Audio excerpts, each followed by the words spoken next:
निश्चितच त्यांनी चुकीच्या माहितीच्या आधारे त्यांचं वक्तव्य केलेलं दिसतंय।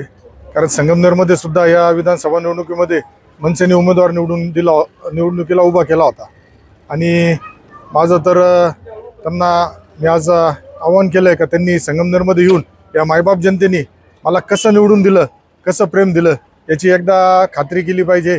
ते आले तर त्यांचं स्वागतच आहे। कारण गेल्या 40 वर्षापासून आमच्या ज्या संगमनेर तालुक्यातील मायबाप जनता दादागिरी दहशत असेल, पाणी प्रश्न असेल, आरोग्याचा प्रश्न असेल, बेरोजगारीचा प्रश्न असेल, या सगळ्या गोष्टीला कुठेतरी पिचलेली होती। या घराणेशाहीला सुद्धा वैतागलेली होती। त्यामुळंच आणि त्यांनी हे वक्तव्य कोणाच्या तरी सांगण्यावरून केलं असं मला वाटतंय।